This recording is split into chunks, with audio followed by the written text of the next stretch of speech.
दुसऱ्या स्लाइडने सुरू करू. सगळ्यांना नमस्कार. इंद्रजीत देशमुख सर, शिवमचे सर्व सन्मान्य पदाधिकारी, ट्रस्टी, कार्यकर्ते आणि इथे उपस्थित सर्व युवा साथी. माझं नाव प्रवीण सुनीता संजय निकम. मी सकाळपासून या पूर्ण शिबिरामध्ये आहे आणि ज्या प्रकारे आपण सर्वांनी प्रेम दिलं, मला खरंच प्रश्न पडतो की मी तेवढ्या पात्रतेचा आहे का, तर कदाचित नाही आहे. मी एक विद्यार्थी आहे, तुमच्यासारखाच एक विद्यार्थी आहे, मी वक्ता नाही आहे. जेव्हा शिवमच्या सर्व कार्यकर्त्यांशी मी बोलत होतो आणि जेव्हा त्यांनी मला आमंत्रित केलं, त्यांना मी हेच सांगितलं की मी एक फॅसिलिटेटर आहे. मी अकॅडमिक्समधला एक व्यक्ती आहे जो युवकांबरोबर सेशन फॅसिलिटेट करू शकेल. पण कदाचित मागच्या 10 वर्षात मी जो काही थोडाफार प्रवास पूर्ण करण्याचा प्रयत्न केला आहे, त्यातून जे काही लर्निंग्स आहेत ते कदाचित शेअर करू शकेल. मी व्याख्यानाला जाण्याचं काही कारण येत नाही कधी. मी माझा अभ्यास आणि रिसर्च असं सगळं चालू राहतं. पण मागच्या 10 वर्षात ज्या ज्या अकॅडमिक स्पेसिसमध्ये असेल, ज्या ज्या स्वयंसेवी संस्था असतील, जे जे सामाजिक उपक्रम असतील, असंख्य युवक मला भेटले आणि त्या सर्व युवकांमधून एक कॉमन जो ॲस्पेक्ट होता, सगळे शिवमबद्दल बोलायचे, इंद्रजीत देशमुख सरांबद्दल बोलायचे.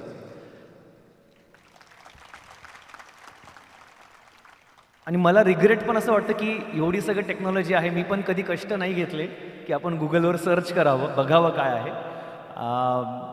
ह्या वर्षी जेव्हा निलेश बुधवाले असेल, आदर्श असेल, विनायक असेल, अक्षय, ह्या सर्व कार्यकर्त्यांशी बोलणं झालं, स्वामीराजदादा होताच, तर ह्या सगळ्यातून असं लक्षात आलं की रे, ज्या प्रकारे मागच्या 12-20 वर्षांमध्ये ग्रामीण भागातल्या, शहरातल्या युवकांचं संघटन करून एक नवी दिशा देण्याचं काम शिवमच्या माध्यमातून झालं आहे. आणि मला वाईट याचं वाटलं की मी या पूर्ण मूव्हमेंटला इतका उशिरा जोडला जातो आहे, त्यामुळं त्याचा एक मोठा रिग्रेट आहे. पण मला आनंद आणि अभिमान वाटतो की मला ह्या कार्यक्रमावर, या प्लॅटफॉर्मवर इथे आपण आमंत्रित केलं आणि मला बोलण्याची संधी दिली.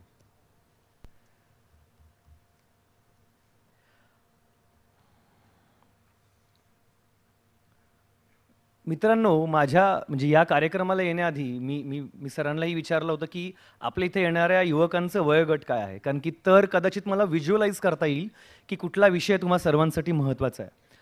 काल दिशा तुमच्या सर्वांशी बोलली, साळुंके सर आज इथे होते. साळुंके सर मला DS ला लॉ शिकवायला होते. त्यानंतर माझा मित्र नितीन इथे होता. त्यामुळे माझ्यासाठी तर घरातलीच सगळी मंडळी इथे होती. त्यामुळे मला असं वाटतं की त्यांनी ऑलरेडी एक कॉन्टेक्स्ट सेट केला आहे की येणाऱ्या वर्षांमध्ये युवक म्हणून आपल्या सर्वांची जबाबदारी काय असेल आणि ज्या ज्या विषयांवर त्यांनी आपल्या सर्वांना मार्गदर्शन केलं, मला खात्री आहे की त्यातून नक्कीच आपण बोध घेऊन काम कराल. त्याचा एक टप्पा थोडा पुढचा जो आहे तो म्हणजे करिअरविषयी एक, आणि दुसरं म्हणजे आपण आपल्या आयुष्या पुढचे 10-15 वर्ष जे काही प्लॅन करणार आहोत, तर ते कसे करता येईल आणि कदाचित त्याविषयी मी आज बोलण्याचा प्रयत्न करेल. मागच्या 10 वर्षांमध्ये छत्तीसगड, झारखंड, ओडिसा ह्या प्रदेशांमध्ये मला जास्त राहण्याची संधी मिळाली. महाराष्ट्रात फार कमी काळ मी होतो. 2011 साली इंजिनिअरिंगचं शिक्षण सोडून पूर्ण वेळ आपण कला शाखेत ॲडमिशन घ्यावं या विचाराने मी इंजिनिअरिंगचं शिक्षण सोडण्याचा निर्णय घेतला. याचं कारणही होतं, त्या दरम्यान माझे काही मित्र आसाम दौऱ्याला गेले होते. आसाम दौऱ्यामध्ये आमचा असा प्रयत्न होता की ज्या देशासाठी आपल्याला काम करायचं आहे, त्या देशाचे प्रश्न आपण समजून घेऊ. माझ्यासाठी महाराष्ट्राबाहेर पहिल्यांदी एक संधी होती. आपण प्रवास करतोय, कधी काही कारणच नाही झालं, ट्रेननी पहिल्यांदी प्रवास केला. माझ्यासाठी माझं घर, जिथे मी राहायचो पिंपलीला, आणि सातारा, एसटीने जायचं आणि परत यायचं, एवढंच काही ते विश्व होतं. पहिल्यांदी ट्रेननी प्रवास केला. भारत हा केवढा मोठा देश आहे हे लक्षात आलं. एवढी लोकसंख्या आहे, लोकांचे प्रश्न काय आहेत हे लक्षात आले. आणि ह्या पूर्ण प्रवासात मला एक मुलगी भेटली. त्या मुलीचं नाव होतं रोशनी. आमचा असा प्रयत्न होता की आपण लोकांना भेटू, त्यांचे प्रश्न समजून घेऊ आणि कशा प्रकारे ते त्यांच्या परिस्थितीमध्ये काम करतायत, काय अडचणी आहेत. या मुलीशी बोलल्यानंतर मला असं लक्षात आलं, मी तिला एक साधा प्रश्न विचारला, ताई तू कुठल्या वर्गात शिकतेस, काय करतेस. तर तिने असं सांगितलं की मी शाळेत जात नाही. तर मला आश्चर्य वाटलं, कारण की 2011-12 आसाम सरकारच्या पूर्ण एकंदर उपक्रमांच्या माध्यमातून शिक्षणावर भरपूर काम चालू होतं. मी तिला विचारलं की का नाही जात शाळेत. तर तिने असं मला सांगितलं की मला देवाने शिक्षा दिली आहे म्हणून मी शाळेत जात नाही आहे. मला काही कळालंच नाही की अशी कुठली शिक्षा देव देतो ज्याच्यामुळे मुलींना शाळेत जाता येत नाही. हाच प्रश्न मी जेव्हा तिच्या वडिलांना विचारला, तर त्यांनी असं उत्तर दिलं कि हमारे समाज में जब माहवारी शुरू होती है हम लड़कियों को स्कूल नहीं भेजते. तर तिथे असणाऱ्याच माझ्या गटातल्या एका विद्यार्थ्याने मित्राने मला सांगितलं की रे माहवारी म्हणजे मासिक पाळी. आता मासिक पाळी म्हणजे नक्की काय हे त्यावेळेस मला समजण्यात इतका मी मोठा नव्हतो.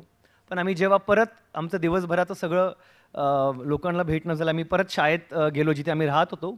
तिथे मला माझ्या दादांनी समजून सांगितले की अरे मासिक पाळी म्हणजे काय आणि ती काय येते आणि त्यावरून मग आपल्या समाजात कशा प्रकारचे आज अंधश्रद्धाही एक्झिस्ट करतात. माझ्यासाठी ती पहिली थिंगी होती. मला असं वाटलं की आपण काहीतरी पूर्ण वेळ ह्याविषयी काम करायला हवं. काय काम करायचं हे मला माहीत नव्हतं, पण काहीतरी करायचं होतं. हा पूर्ण दौरा परत झाल्यानंतर मी परत पुण्यात आलो. मी माझं इंजिनिअरिंगचं शिक्षण चालूच ठेवत होतो, पण त्या दरम्यान पथनाट्यांच्या माध्यमातून युवकांशी संवाद साधत होतो. सामाजिक प्रश्न युवकांपर्यंत पोहोचत होतो आणि असं लक्षात आलं की जर आपल्याला पूर्ण वेळ काम करायचं असेल तर कदाचित इंजिनिअरिंगचं शिक्षण घेऊन हे होणार नाही आहे. असंही नाही की माझ्या घरी काही खूप चांगली परिस्थिती त्यावेळेस होती. माझ्या वडिलांनी शेती काही अशी विशेष नव्हती म्हणून पुण्यात पिंपरी चिंचवडला हिंदुस्तान अँटिबायोटिक्स नावाच्या कंपनीत कामगार म्हणून ते काम करत होते. ज्या वेळेस मी इंजिनिअरिंगला होतो त्यांची अशी अपेक्षा होती की घरातला मुलगा आहे बाबा, 2 रुपये कमवेल, इंजिनिअरिंगची डिग्री पूर्ण करेल आणि मग कदाचित आपलं आयुष्य सुखकर होईल. कारण की सुखाची व्याख्या त्यावेळेस आमच्या घरी चांगली नोकरी असणं, संसार असणं हीच होती. मी जेव्हा परत आसामवरून आलो आणि तेव्हा माझ्या घरीही सांगितले की कदाचित आता मला इंजिनिअरिंग नाही करायचं आहे, मला काय आवड नाही आहे त्याच्यात, मला काहीतरी वेगळंच करायचं आहे. काय करायचं हे काही माहीत नव्हतं. तर त्यावेळेस माझे आईवडील म्हणाले की तुला जे करायचं आहे कर, आमची काही हरकत नाही. मग ते सांगितल्यानंतर मी पुन्हा एकदा बऱ्याच युवकांना भेटू लागलो, बऱ्याचशी संवाद साधू लागलो, काय करता येईल ह्याचा विचार करू लागलो. आणि माझं कॉलिंग काय, मला कशासाठी पूर्ण वेळ काम करायचं आहे. मला असं वाटतं माझ्या आईवडिलांवर रयतचे पण संस्कार होते म्हणून पण कदाचित त्यांनी मला हे स्वातंत्र्य दिलं. आणि त्याच दरम्यान मग इंजिनिअरिंगचं शिक्षण सोडून आपण कला शाखेत जायला हवं असा निर्णय घेतला. आणि मग 11-12च्या दरम्यान मला पुण्यातल्या सप महाविद्यालय इथे राज्यशास्त्रामध्ये आपण बॅचलरचं शिक्षण पूर्ण करू. का तर सुहास पळशीकरांना ऐकलं होतं, श्रीनिवास पाटील तिथे होते, मला शिकवणाऱ्या संजोत मॅडम होत्या. तर हे डिपार्टमेंट सगळ्यात भारी डिपार्टमेंट आहे असं मला सांगितलं गेलं. आणि तिथून माझा इंजिनिअरिंगचं शिक्षण सोडून सप महाविद्यालयातला एक खूप चांगला असा प्रवास सुरू झाला. ह्या प्रवासामध्ये 3 महिने असे होते जेव्हा मी ज्या कामगार वसाहतीत राहायचो तिथे सगळे मुलं आयदर इंजिनियर होते किंवा डॉक्टर होते. कारण की हे सगळे मायग्रंट्स आहेत ना, ग्रामीण भागातून त्या वसाहतीत आलेले लोक ज्यांना वाटलं आपल्या मुलांनी शिक्षण घ्यावं, खूप चांगला विचार होता, सगळ्यांनी इंजिनिअरिंग केलं. मी जेव्हा इंजिनिअरिंग सोडलं तेव्हा माझ्या आईवडिलांना लोक म्हणायचे अरे संजू पोराकडे लक्ष दिलं नाही, पोराने इंजिनिअरिंगचं शिक्षण सोडून दिलं, चुकीच्या वळणावर लागला, तुम्हा दोघांचं लक्षच नाही मुलांकडे. तरी माझ्या आईवडिलांचं म्हणतं की हरकत नाही, त्यांना जे करायचं आहे ते करू द्या, आमची काही अडचण नाही आहे. ज्यावेळेस त्या कंपनीच्या कामगारांचा पगार होत नव्हता आणि कदाचित सरांना माहीत असेल की हिंदुस्तान अँटिबायोटिक्स म्हणजे गिरणी कामगारांपेक्षा वाईट अवस्था जर कोणाची झाली असेल तर ती हिंदुस्तान अँटिबायोटिक्सच्या पिंपरीतल्या कामगारांची झाली. ह्या परिस्थितीत आईवडिलांचं म्हणणं होतं की तुला काय करायचं आहे, राज्यशास्त्र शिकायचं ना, तू जा, तुला जसं आयुष्य जगायचं असलं आमची काही हरकत नाही आहे. आणि मग पुण्यामध्ये आल्यानंतर मला असं लक्षात आलं की हे वेगळंच विश्व आहे. मी ज्या शहरात राहायचो तिथे माझी ओळख, मी जी डिग्री करत होतो त्याच्यावरून मी किती पैसे कमवू शकेल याच्यावरून होत होती. आणि मग मी यशस्वी आहे का नाही, तर यशस्वी कसा बाबा, इंजिनिअरिंग करतोय यशस्वी, कला शाखेकडे गेला का म्हणजे याला काहीच जमलं नाही म्हणून हा मुलगा इथे गेला, म्हणजे काय आयुष्यात असं विशेष करू शकणार नाही. आणि ते 3 महिने ज्यात माझे मित्र माझ्याशी बोलणं बंद केलं, बऱ्याचशा लोकांनी आईवडिलांना नावं ठेवली. पण एका नवीन शहरात आल्यानंतर माझ्यावरचं ओझं कमी झालं, कारण की मला ओळखणारं कोणच नव्हतं. इंग्लिशमध्ये म्हणतो ना, ओपन कॅनव्हास होता मला. मी जे करेल ते सत्य आणि मी जे सांगेल ते काम मला उभं करता येईल, कारण की कोणीच मला जज करणारं तिथे नव्हतं. आणि ह्यातून एक वेगळा प्रवास सुरू झाला. पण याच दरम्यान थोडासा मी पण अभ्यास केला. आपण स्लाईड्सच्या माध्यमातून काही आकडे पण बघूयात, इंटरॅक्टिव्ह राहील. तुम्हाला काही प्रश्न असतील तर नक्कीच आपण बोलूयात. Next slide. मला असं लक्षात आलं की जेव्हा मी सपला गेलो तोपर्यंत मी नॉर्थ ईस्टमध्ये फिरलो होतो, मी छत्तीसगड, झारखंड बघितलं होतं. आणि मला असं लक्षात आलं की ज्या देशाची लोकसंख्या जवळजवळ 140 कोटी आहे त्या देशामध्ये फक्त 1000 विद्यापीठ आहेत. आणि ज्या देशाची संख्या फक्त 30 कोटी आहे त्या 30 कोटी लोकसंख्या असणाऱ्या देशामध्ये कमीत कमी 5000 विद्यापीठ आहेत. युनायटेड स्टेट्स ऑफ अमेरिकामध्ये 5000 युनिव्हर्सिटीज आहेत. का? तिथे फक्त 30 म्हणजे 30 crores लोक तिथे राहतात. हे एक लॉजिक माझ्या लक्षात आलं एक. आणि मग नंतर मला कळलं की access to education, access to opportunity हा केवढा मोठा विषय. आणि मग त्यातून माझा असा एक अंदाज होता की अरे मग किती मुली असतील ज्यांना ही संधी मिळते पण. आणि म्हणून ज्या मुलीला मी आसामला भेटलो होतो त्या मुलीच्या नावाने एक छोटा युवकांचा गट सुरू केला, कारण की तेवढंच मी करू शकत होतो. त्या गटाचं नाव होतं रोशनी. रोशनीच्या माध्यमातून मला येणारी एकच कला होती ती म्हणजे पथनाट्य. तर पथनाट्य करायचो, छोटे कार्यक्रम घ्यायचो. 2011, 12, 13च्या दरम्यान पुण्यामध्ये महाविद्यालयीन विद्यार्थ्यांबरोबर जेंडर, सेक्शुअलिटी, मासिक पाळी स्वच्छता ह्या विषयांवर आम्ही चर्चा घडवून आणत होतो. Next slide. ह्या सगळ्या प्रवासामध्ये असं लक्षात आलं की एकतर अभिमान पण होता, आपण पुण्यात शिकतो आणि पुण्यातल्या सगळ्या चांगल्या कॉलेजमध्ये आपण शिकतो. खरंच चांगलं कॉलेज होतं, 100 वर्ष पूर्ण झालेलं ते कॉलेज होतं.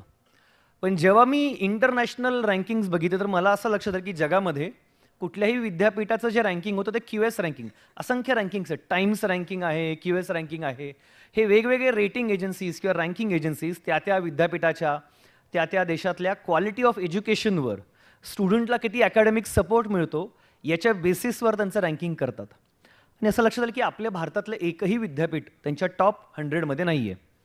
तुम्ही आकडेही बघू शकता, IIT असेल, IIM असेल, टॉप 100मध्ये एकही विद्यापीठ नाही आहे. आणि मग त्यातून एक पहिला प्रयत्न आम्ही जो केला तो म्हणजे की आपण फक्त मग लैंगिकतेवरच बोलूयात, आपण फक्त मेन्स्ट्रुअल हायजीन, मासिक पाळी ह्या विषयावरच बोलूयात. आणि मग जर त्यातून प्रबोधन करू शकलो तर आमची एक भाबडी अशी कल्पना होती की बाबा मुलींची टक्केवारी शाळेत वाढेल आणि मग युवक म्हणून आम्ही ह्या पूर्ण विषयाला घेऊन काम करत होतो. Next slide. नेक्स्ट. आणि तिथे मला माझ्या आयुष्यातला पहिलं एक लाईफ लेसन मी शिकलो आणि तो युवकांच्या गटांमध्ये शिकलो. मी ज्या कॉलेजमध्ये होतो तिथे आज बऱ्यापैकी पुण्यातले लोक मला मराठी चांगलं बोलतील असं म्हणतील, पण त्यावेळेस एवढं छान काही माझं मराठी नव्हतं. माझ्यावर साताऱ्यातल्या मराठीचे संस्कार, पिंपरी चिंचवडमधल्या कामगार वसतितले मराठीतले संस्कार आणि मग पुण्यातले थोडेफार संस्कार झाले होते. सो त्या विद्यापीठात, त्या कॉलेजमध्ये माझी ओळख ही माझ्या मराठीवर होती. ती काय त्यांच्याप्रमाणे मराठी नव्हतीच. त्यामुळं तिथे तुम्हाला त्या गटामध्ये घेतलं जाईल का नाही, तुम्हाला तिथल्या कॉलेजमधल्या इव्हेंट्समध्ये संधी मिळेल का नाही, हे तुमच्या भाषेवर आधारित होतं. मग असा विचार केला की गरजच नाही आपल्याला ह्या सगळ्या उपक्रमांमध्ये सहभागी होण्यासाठी. आपण आपल्या पोरांचा एक गट बनवू आणि मग बीड, लातूर, सातारा, उस्मानाबाद अशा ग्रामीण भागातून आलेल्या युवकांनी एक छोटासा गट बनवला ज्याचं नाव रोशनी होतं. आणि मग त्याच्या माध्यमातून प्रबोधनाचं काम केलं. त्यातलं माझं पहिलं लाईफ लेसन, पहिला धडा मी शिकलो की कम्युनिटी फिलिंग किंवा कोएलेशन्स का महत्त्वाचे आहेत. त्या पूर्ण कॉलेजमध्ये एकीकडे पुण्यातले किंवा मुंबईतली मुलं होती आणि दुसरीकडे ग्रामीण भागातल्या सगळ्या विद्यार्थ्यांचा गट होता, जो त्यांचा अजेंडा राबवत होता कॉलेजमधल्या विषयांबद्दल, जो त्यांच्या कल्चरल इश्यूजबद्दल इश्यूज मांडत होता आणि संघटित होऊन त्यांचं काम करत होता आणि प्रबोधनाचं काम करत होता. Next slide. आणि पुण्यातली एक सगळ्यात मोठं प्रिव्हिलेज मी म्हणेल, मला जो सगळ्यात मोठी ऑपॉर्च्युनिटी मिळाली की असंख्य चांगली लोकं भेटली, त्या चांगल्या लोकांबरोबर जवळून काम करण्याची संधी मिळाली. त्यातलीच एक संस्था आपणच नावाची संस्था होती. तिथले काही शिक्षण तज्ज्ञ होते ज्यांच्याबरोबर कार्यकर्ता म्हणून जोडला गेलो आणि त्यांच्याकडून वेगवेगळ्या विषयांवर मार्गदर्शन होत गेलं. कार्यशाळा कशा घ्यायच्या, विद्यार्थ्यांशी कसं बोलायचं, शिक्षकांचा गट कसा तयार करता येईल. आणि यातून मला इंटर्नशिप्स, एक्सपिरियन्स गेन करणं का महत्त्वाचं आहे. मी जर BAचं शिक्षण घेतोय तर BA पॉलिटिकल सायन्स नंतर मी एम्प्लॉयबल आहे का, मला नोकरी मिळेल का, जर नोकरी मिळणार नसेल तर मला काय करावं लागेल. तर मला त्यावेळेस सांगितलेलं उत्तर होतं की बाबा तुला अधिकारी बनायला हवं. जर तू UPSC केली, अधिकारी झाला तर तुला चांगल्या पगाराची नोकरी मिळेल, प्रतिष्ठा मिळेल, पॉवर येईल. आणि पॉवरची कल्पना, मगाशी मी माझा मित्र आदर्श पाटील पण इथे आहे, आम्ही तीच चर्चा करतो की पॉवरची कल्पना म्हणजे लाल दिव्याची गाडी. पॉवरची कल्पना म्हणजे आपण देणार आदेश आणि मांडणारे सगळे आपले तिकडचे सहकारी. त्या दरम्यान UPSCचं खूळ माझ्या डोक्यात पण होतं. पण मला हेही माहीत होतं की जर आपण UPSC क्लिअर नाही करू शकलो तर आपण घर कसं चालवणार आहोत. आणि जर घर चालवायचं असेल तर आपल्याकडे स्किल्स असायला हव्यात. त्या स्किल्स कुठल्या आहेत हे सांगणारही कोणी नव्हतं. कारण की मला माझ्या तिथल्या व्यवस्थेने एवढंच सांगितलं की अरे तू असा कोर्स घेतला आहे ज्याला नोकरी मिळूच शकत नाही. BA पॉलिटिकल सायन्सला काय करिअर आहे, काय करणार आहे करून, त्यामुळे दुसरा काहीतरी जोडधंदा शोध. काहीतरी काम कर आणि पैसे कमव, कारण की BA नंतर तुला कोणीही विचारणार नाही. मी ठरवलं की आपण ह्याच पूर्ण गोष्टीला एक कॅपिटल म्हणून वापरू. त्यांचं म्हणणं नाही होऊ शकत. मी म्हटलं चला आपण हेही करून दाखवू. त्या 3 वर्षांमध्ये मी जवळजवळ 10 ते 15 स्वयंसेवी संस्थांबरोबर रिसर्च असेल, असोसिएट कोऑर्डिनेटर असेल, इंटर्न असेल, या वेगवेगळ्या पोझिशन्सवर काम करण्याचा प्रयत्न केला. व्हॉलेंटरी काम केलं. त्याचे काही पैसे मिळण्याचा संबंध नव्हता मला, कारण की मला ते कसं काम करतायत हे शिकून घ्यायचं होतं आणि मला तसंच काम करायचं पण होतं. आणि असंख्य लोक समोर आली ज्यांनी मला ग्रूम केलं, मेंटर केलं, गाईड केलं. आणि यातून मला एक लर्निंग आलं की आता माझ्याकडे 2 स्किल सेट्स तयार झाले. माझ्याबरोबर माझे असे विद्यार्थी मित्र होते ज्यांचं म्हणणं होतं की तू जे करतोय त्याचा काही एक उपयोग नाही आहे. हे सगळे विद्यार्थी BA नंतर नोकरी शोधत होते आणि BA नंतर माझ्याकडे नोकरी होती, कारण की माझ्याकडे काही स्किल सेट्स रिसर्च ॲनालिसिसचे तयार झाले होते. Next slide. आता ह्या पूर्ण मिळालेल्या एक्सपिरियन्सचं मी ठरवलं की आपण थोडंसं अजून मोठा विचार करू. आपण जे विद्यार्थ्यांबरोबर प्रबोधनाचं काम करतोय, आपण जे काही विचार मांडण्याचा प्रयत्न करतोय की युवकांनी जेंडरवर बोलावं, युवकांनी सेक्शुअलिटी या विषयावर चर्चा करावी, तर प्रवीण निकम एक व्यक्ती किती लोकांपर्यंत पोहोचेल? मग आपण का नाही शिक्षकांचं एक केडर उभा करू? खूप ॲम्बिशियस विचार होता. माझ्याकडे खिशात एकही रुपया नव्हता, पण माझं स्वप्न खूप मोठं होतं की आपल्याला केडर उभं करायचं शिक्षकांचं, जे ह्या विषयांवर काम करतील. ह्या पूर्ण प्रवासात भरपूर लोक भेटले. त्यातले एक व्यक्ती होते अभिजित राऊत. अभिजित राऊत त्यावेळेस सांगलीला जिल्हा परिषदचे CEO होते. अभिजित राऊत यांचं मॅन्डेट स्वच्छ भारतच्या अंतर्गत फक्त टॉयलेट्स बनणं एवढंच होतं. त्या व्यक्तीने माझ्याबद्दल कुठून तरी माहिती काढली, मला संपर्क केला, म्हटले प्रवीण तुम्ही आमच्याबरोबर इथे शिक्षकांबरोबर काम करायला याल का? आणि सांगलीला गेल्यानंतर मला कळालं की अभिजित राऊत सरांनी ज्या प्रकारे शिक्षकांचं ग्रूमिंग केलं आहे, शिक्षकांचा गट तयार केला आहे, त्यांचं ट्रेनिंग केलं आहे. आणि मला लक्षात आलं कदाचित आपण हेच एक टूल पुढे घेऊन जाऊ. शिक्षक हाच आपला टूल असेल. शिक्षकांच्या माध्यमातून हा विषय युवकांपर्यंत पोहोचू. शिक्षकांची जर कार्यशाळा घ्यायची असेल तर मीही तेवढा सक्षम असणं गरजेचं आहे. आणि म्हणून मग मी शोधू लागलो की अशी कुठली व्यवस्था आहे जी माझ्यासारख्या युवकेला त्यासाठी तयार करेल. आणि मला लक्षात आलं की पुण्यात असं काही नाहीच आहे. त्या दरम्यान माझं वाचनात मला लक्षात आलं की दिल्लीमध्ये अशा काही संस्था आहेत जे याविषयीचं प्रशिक्षण देतात. तर मी ठरवलं की आपण दिल्लीला जाऊ आणि हे प्रशिक्षण शिकून घेऊ. माझे मित्र म्हणायचे अरे तुला कळतं का, काय गरज आहे सगळं करायची, काय मिळणार आहे ह्यानी पैसे मिळणारच नाही आहेत, असं काय करिअर करणार आहे तू? मी म्हणले की नाही, माझ्या डोक्यात जो विचार आहे तो पूर्ण करायचा असेल तर मला हे विशिष्ट प्रकारचं शिक्षण घेणं गरजेचं आहे. तर मला क्रेडिबिलिटी आहे, तर मला कुठली तरी शाळा मिळेल की आमच्या शाळेत या आणि शिक्षकांचं प्रशिक्षण करा. आणि याच दरम्यान माझा संपर्क बार्टीशी होतो. बार्टीच्या माध्यमातून 2 गोष्टी शिकायला मिळतात. दिल्लीमध्ये असणाऱ्या युनेस्कोच्या Mahatma Gandhi institute of peace बरोबर होतो आणि तिथे काही स्किल सेट्स मी शिकतो.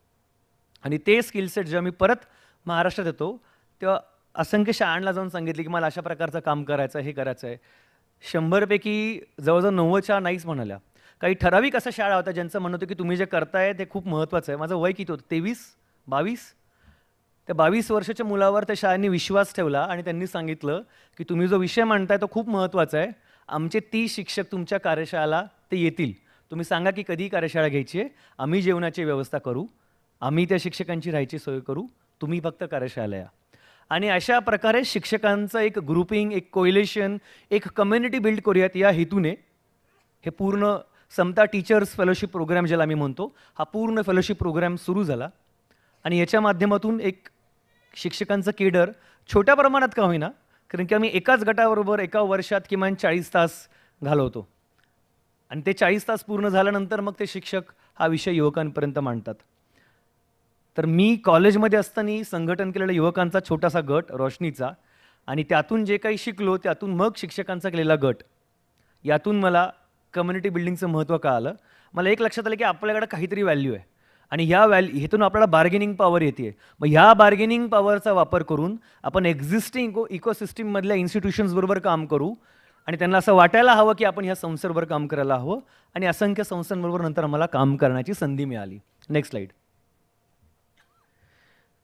खूप इंटरेस्टिंग होतं. BAचं शिक्षण पूर्ण झालं होतं तोपर्यंत. आता पुढे काय, नोकरी करणार का पुढचं शिक्षण घेणार? माझ्या आईवडिलांचं म्हणणं होतं की बाबा शिक्षण घे. मी पार्ट टाईम जॉब करून 2 रुपये घरी पण द्यायचो आणि माझाही खर्च भागवायचो. ह्याच दरम्यान मला असं लक्षात आलं की जर प्रवीण तुला प्रभावीपणे काम करायचं असेल तर तुला कायदा शिकावा लागेल, त्याशिवाय काय पर्याय नाही आहे. ज्या ज्या लोकांशी मी बोललो त्या सगळ्यांनी सांगितलं की काय करणार आहे कायदा शिकून, वकिलांना पैसे मिळतात का? पहिले 5 वर्ष तुला काहीच पैसे मिळणार नाही. तुला शिकावं लागेल की कायदा नक्की हाऊ टू इंटरप्रेट लॉ, की कायदा कसा इंटरप्रेट करायचा हे तुला शिकावं लागेल.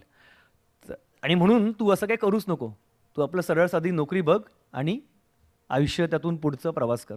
मी म्हणलं की नाही, आपण हे धाडस करू, आपण लॉला ॲडमिशन घेऊ, जिथे मला प्रतापसिंह साळुंके शिकवायला होते.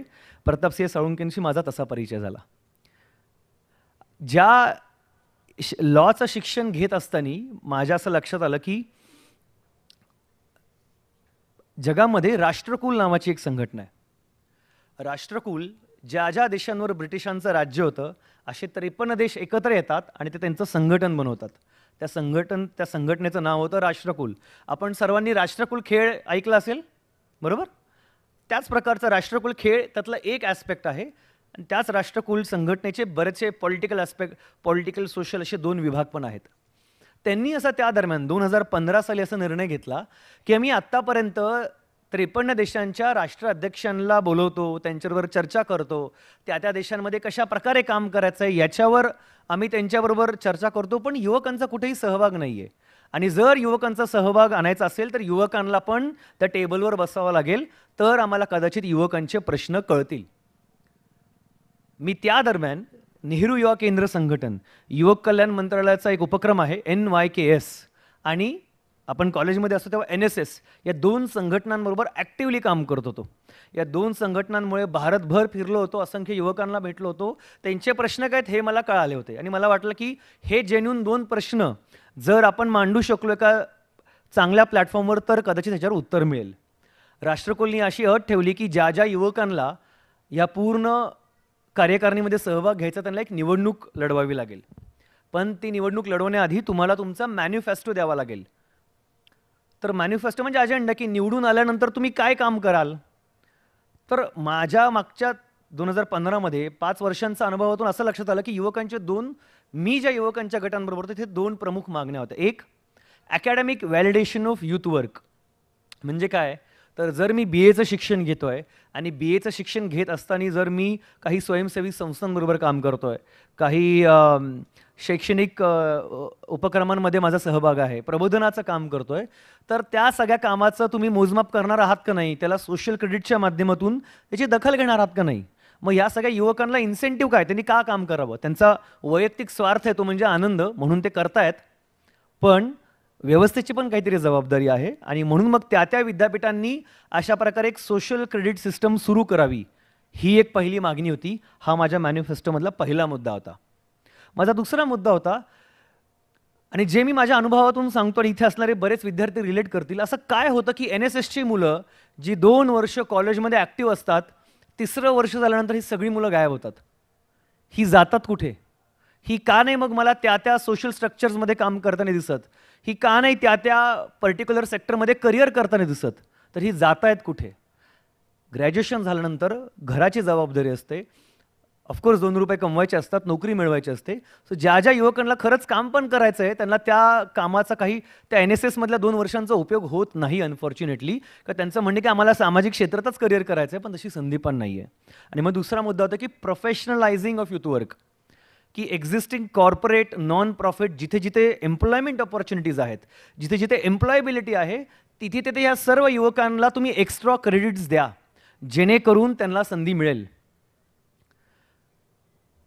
इथे कितीतरी MSW झालेले विद्यार्थी असतीलच ज्यांना लक्षात येईल की जेव्हा आपण MSW कॉलेजमधून पासआउट झालो तेव्हा किती संस्थांनी त्यांची दखल घेतली किंवा नाही घेतली. तर academic validation of youth work and professional validation of youth work, मला हे माहीत होतं की माझे दोन्ही मुद्दे अगदी बरोबर आहेत. निवडणूक होती माल्टाला 2015ला. मी BAचं शिक्षण पूर्ण केलं, लॉचं पहिलं वर्ष. मी माझ्या घरी सांगितलं की माझा अजेंडा सिलेक्ट झाला आहे. त्यांनी तिथे आमंत्रित केलं, पण त्यांनी सांगितलं की तुम्हाला तुमचा प्रवास खर्च करावा लागेल. तुमचा प्रवास खर्च तुमच्या देशातल्या सरकारने करावा ही अपेक्षा होती. भारताने त्या दरम्यान राष्ट्रकुलच्या कुठल्याही निवडणुकांमध्ये बऱ्याच कारणांमुळे सहभाग नोंदवला नव्हता, कधीच नोंदवला नव्हता. आत्ता कुठे भारत राष्ट्रकुलमध्ये ॲग्रेसिव्हली एंगेज होत आहे, पण त्या दरम्यान भारताची एक फॉरेन पॉलिसी म्हणून ही एंगेजमेंट फार कमी होतं. सो भारत सरकारकडून कुठल्याही प्रकारची मदत होण्याचा काही संबंधही नव्हता. माझ्या वडिलांचं म्हणणं होतं की आपण बघू, तू जा, आपण जायला हवं, ही निवडणूक आपण लढवायला हवी. थोडेफार पैसे उभे केले, जाण्याची राऊंड ट्रिप इथून माल्टावरून परत मुंबई, असं सगळे ते पैसे गोळा केले. मी माल्टाला पोचलो आणि तिथे गेल्यानंतर अशाच तुम्ही जसे बसला तसे 53 देशांचे युवक प्रतिनिधी होते. भारताचा प्रतिनिधी नव्हता, पण बाकीच्या सगळ्या देशांचे युवक प्रतिनिधी होते. त्या देशांचे राष्ट्राध्यक्ष किंवा फॉरेन सेक्रेटरीज होते. त्या दरम्यान भारताचं डेलिगेशन तत्कालीन सुषमा स्वराज या त्यावेळेसच्या एक्सटर्नल अफेअर्स मिनिस्टर त्या लीड करत होत्या. त्या निवडणुकीमध्ये मी हा मुद्दा मांडला, professionalising with work, academic validation with work. जेव्हा निवडणुकीचा निकाल आला, 9 लोकांची एक्झिक्युटिव्ह होती. मी आशियाई प्रादेशिक प्रतिनिधी, एशिया रिजनल रिप्रेझेंटेटिव्ह ह्या पूर्ण पदासाठी निवडणूक लढवत होतो. मला मेजॉरिटीनी मला वोटिंग झालं 53 देशातून आणि मी पहिला भारतीय ठरलो जो एशिया रिजनल रिप्रेझेंटेटिव्ह म्हणून निवडून आलो. आणि तिथून माझं आयुष्यच बदललं. म्हणजे ॲक्सिडेंटली, बघा, माझी इच्छाशक्ती तर होतीच की असं काहीतरी काम करायचं आहे. कुठून तरी ही संधी येते, ती निवडणूक लढवतो काय, माझा मुद्दा तिथे लोकांना अपील करतो काय. मला 3 वर्षांची टर्म मिळाली राष्ट्रकुलबरोबर. 3 वर्षांची टर्म म्हणजे 53 देशांमध्ये प्रवास करण्याची संधी, आशियाई खंडातल्या 8 राष्ट्रकुल देशांबरोबरच्या युवक कल्याण मंत्रालयांबरोबर काम करण्याची संधी, ज्यात पाकिस्तान आहे, श्रीलंका आहे, मलेशिया आहे. आणि आम्हाला काही ठरलेलं एक अजेंडा होता की त्या देशांमध्ये युवकांची कार्यकारिणी असावी, त्या देशांमध्ये युवकांना मेनस्ट्रीममध्ये महत्त्व मिळावं, त्या देशातल्या युवक कल्याण मंत्रालयांच्या माध्यमातून ज्या युवक संघटना चालतात त्यांना अजून फंडिंग मिळावं. आणि ह्या मुद्द्यावर मला प्रवास करण्याची संधी मिळाली. हे 3 वर्ष खूप भारी होते. म्हणजे मला वाटलं होतं की आसू पवारवाडीपासून पिंपरीपासून लंडनचा एक प्रवास. या 3 वर्ष जे काही थोडंफार आम्ही चांगलं काम करू शकलो त्याची दखल काही लोकांनी पण घेतली. त्या सगळ्याच लोकांबद्दल मला अभिमान वाटतो भेटण्याचा, असं नाही आहे, पण त्यातले काही लोकांचे फोटोज तुम्ही इथे बघताय. त्यात होत्या एक इंग्लंडच्या राणी क्वीन एलिझाबेथ. आमच्या 9 लोकांच्या कार्यकारिणी केल्याच्या कामाची दखल घेत 9 लोकांच्या कार्यकारिणीने त्यांनी आमंत्रित केलं आणि आमच्या प्रत्येक युवकांशी संवाद साधला. त्यांनी मला विचारलं की where are you from young man. आणि मी त्याला सांगितलं की I am from the land of doctor Babasaheb Ambedkar.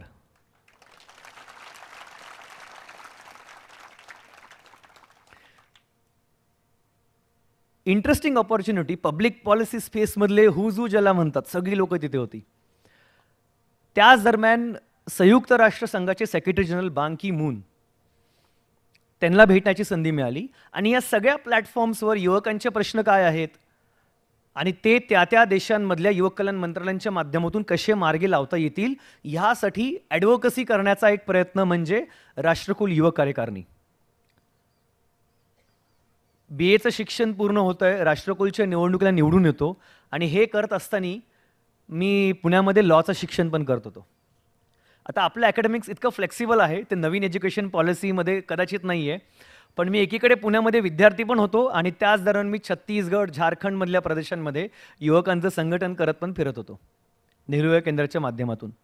आणि तिथे असं लक्षात आलं की अरे, जी संधी मला माझ्या पुण्यामध्ये, कारण की मला पुण्यात यावं लागलं, माझ्या आईवडिलांना स्थलांतरित व्हावं लागलं, तेव्हा ती संधी मिळाली. कदाचित माझ्या गावातल्या अजूनही विद्यार्थ्यांना ती संधी मिळालेली नाही, ते तिथेच आहेत. त्यांची चूक नाही, व्यवस्थेची चूक आहे. ही व्यवस्था कशा प्रकारे एक्सप्लॉइट करते आपल्याला, कशा प्रकारे आपला वापर करून घेते, हे मला झारखंडला कळालं, हे मला छत्तीसगडला कळालं, ओडिसामध्ये कळालं. आणि त्यातून मग एक प्रयत्न झाला की आपण युवकांच्या विषयावर काम करायला हवं. कसं काम करणार हे माहीत नव्हतं. संघटन, एक सूत्र माझ्याकडे होतं की संघटन करूयात. आणि माझ्याकडे त्यावेळेस असणारी एक ताकद म्हणजे राष्ट्रकुल. का तर राष्ट्रकुलच्या त्या समितीला काही अधिकार होते. त्या अधिकारांमुळे मला त्या देशातल्या युवक कल्याण मंत्र्यांबरोबर थेट बोलण्याची संधी तरी होती. आणि त्यातला पहिला मी जो माझ्या म्हणजे त्या पूर्ण पदाचा योग्य वापर करून नेहरू युवा केंद्राच्या माध्यमातून जर आपण युवकांचं सक्षमीकरण करू शकलो तर तो माझा प्रयत्न होता. इतकी सुंदर संघटना जी 1980मध्ये सुरू झाली, त्याची अवस्था आज म्हणजे प्रत्येक शहरात, प्रत्येक जिल्ह्यात नेहरू युवा केंद्राचं ऑफिस आहे. प्रत्येक जिल्ह्यात 20 युवकांची निवड डिस्ट्रिक्ट कलेक्टर करतात. त्या प्रत्येक विद्यार्थ्याला 5,000चं मानधन सरकार देतं आणि अपेक्षा असते की तो युवक त्या गावामध्ये, त्या ब्लॉकमध्ये काम करेल. आजची अवस्था मी वेगळी सांगण्याची गरज नाही. तुम्ही जेव्हा जाल कदाचित तुमच्या परिसरातल्या नेहरू युवा केंद्राच्या ऑफिसला जा, तिथे जाऊन भेट द्या, विचारा किती युवक आहेत आणि त्यांना किती मानधन मिळतं, तुम्हाला उत्तर मिळेल. Next slide. ह्याच कामामध्ये हेच सगळं काम चालू असताना मी जे काय थोडंफार चांगलं काम करू शकलो त्यातून मला एक नवीन संधी मिळाली आणि मला लक्षात आलं की अरे कदाचित हेच आपलं डोमेन आहे. मी कुठल्या क्षेत्रात पूर्ण वेळ काम करणार आहे हे तोपर्यंत क्लिअर नव्हतं, कारण की लॉचं शिक्षण चालू होतं, आपल्याला वकील बनायचं हेही स्वप्न होतं. राष्ट्रकुलच्या माध्यमातून असं पत्र येतं की तुमची निवड जांबिया या आफ्रिकेतल्या देशामध्ये राष्ट्रपती निवडणुकींच्या निवडणूक निरीक्षक म्हणून करण्यात आलेली आहे. आता हे खूप इंटरेस्टिंग राजकारण बघा जगातलं. संयुक्त राष्ट्रसंघ जिथे ही जबाबदारी दिली गेली आहे की तुम्ही युवकांना एंगेज करा, त्या संयुक्त राष्ट्रसंघामध्ये अनफॉर्च्युनेटली भारताचं युवकांचं प्रतिनिधित्वच नाही आहे, रिप्रेझेंटेशन नाही आहे, कारण की गव्हर्नमेंट ऑफ इंडियाचा युथ प्रोग्रामच नाही आहे सर युनायटेड नेशन्सला. राष्ट्रकुलला पण नाही आहे. मी इंडिपेंडेंटली निवडणूक लढवली म्हणून मी तिथे पोचलो होतो. गव्हर्नमेंट ऑफ इंडिया थ्रू माझं रेकमेंडेशन किंवा तिथे कुठलंही संधी त्यावेळेस मला मिळाली नव्हती. जांबिया या आफ्रिकेतल्या देशात जाण्याची संधी मिळाली, राष्ट्रपती निवडणूक. त्यामुळे आम्ही 17 लोकांचं इलेक्शन ऑब्झर्वर मिशन होतं. 17 लोक, त्यातले काही x foreign secretaries, external affairs ministers, senior पत्रकार आणि युवक म्हणून मला त्यांनी बोलवलं. त्या पूर्ण देशामध्ये एक्सटेन्सिव्ह राईट्स होते इलेक्शन ऑब्झर्वर ग्रुपला. कुठल्याही पोलिंग बूथमध्ये एंट्री करा, तिथे तुम्ही रेकॉर्ड करू शकता, लोकांशी बोलू शकता. जर काही बरोबर होत असेल तर त्याच्यावर लिहा, काही चुकीचं असेल तर त्याची नोंद करून ठेवा. आणि एक इंटरेस्टिंग ऑपॉर्च्युनिटी मला माझ्या ॲस्पिरेशनल करिअरमध्ये मिळाली. आणि मग मला लक्षात आलं की रे प्रवीण, कदाचित हेच आपलं कॉलिंग आहे. आपल्याला धोरणात्मक विषयांवर काम करायचं आहे, पब्लिक पॉलिसी व्हर्टिकलमध्ये काम करायचं आहे. Next slide. परत भारतात आलो, वकिलीचं शिक्षण पूर्ण झालं, नोकरी हवी होती, 2 रुपये कमवायचे होते, काम करायचं होतं. आणि त्याच दरम्यान हे लक्षात आलं की अरे परत दिल्लीला जावं लागेल, कारण की पुण्यात अशी संधीच नाही आहे. पुण्यात प्रो बोनो वकील म्हणून काम करायला कोणी घेत नाही, की तुम्हाला शिकवायलाही लोक उशीर लावतात. तुम्हाला जर सुरुवातीला कुठलाही सिनियर वकील भेटतो, ते भरपूर वकील पण असतील, तुम्हाला शिकायला मिळतच नाही, तुम्हाला बाकीची रँडम कामं करायला होतात. नॅशनल लॉ युनिव्हर्सिटी दिल्लीच्या माध्यमातून पुण्यामध्ये एक ऑफिस सुरू होतं आणि तिथे ते म्हणतात की आम्हाला असे वकील हवेत जे कैद्यांबरोबर काम करतील आणि कैद्यांची भूमिका कोर्टात मांडतील, त्यांना बेल मिळवण्यासाठी प्रयत्न करतील. विचार करा, एवढी सुंदर संधी. नॅशनल लॉ युनिव्हर्सिटी भारतातली प्रीमियर ऑर्गनायझेशन आहे, पुण्यामध्ये ऑफिस सुरू करतात, त्यांना ॲप्लिकेशन्सच येत नाहीत. का? कारण की आपल्या विद्यार्थ्यांना अशा संस्थांमध्ये काम करावं ह्याची माहिती नाही आहे. माहिती असेल तर ते फॅसिनेटिंग नाही आहे. अरे काय करणार, ह्याच्यात पैसेच नाही आहेत, का करायचं हे काम? पण हा विचार नाही की जर 1 वर्ष इथे आपण घालवला तर त्या 1 वर्षाच्या एक्सपिरियन्सवर दिल्लीमधलं कुठलंही लॉ चेंबर तुम्हाला त्यांच्या दारात उभं करेल. आज तुम्हाला कोणी उभं पण नाही करत दिल्लीमध्ये. ही अवस्था आहे. दिल्लीमधल्या सगळ्या लॉ चेंबर्सचा डॉमिनेट कोण करतं माहिती आहे? सेंट स्टीफन्स, सेंट झेवियरची पोरं डॉमिनेट करतात. आपल्या इकडच्या पोरांना उभं पण नाही करत.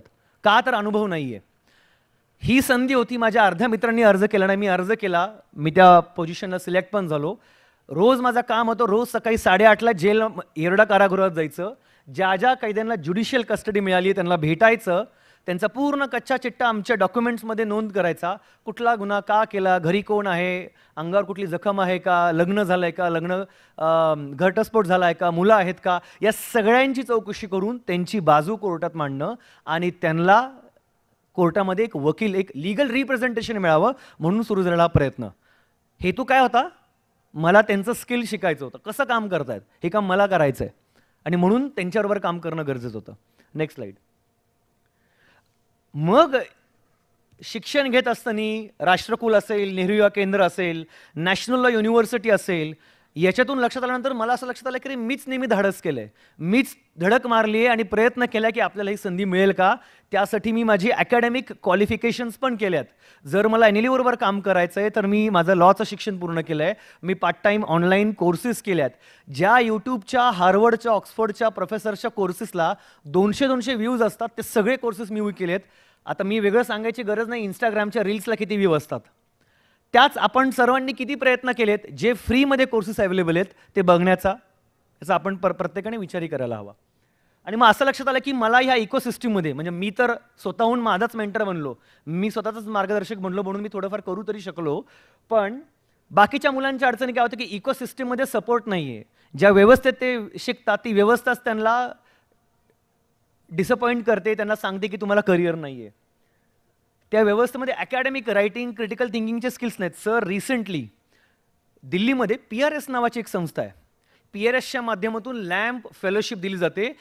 25 वयोगटातल्या खालच्या विद्यार्थ्यांची निवड करून भारतातल्या खासदारांबरोबर त्यांची नेमणूक केली जाते.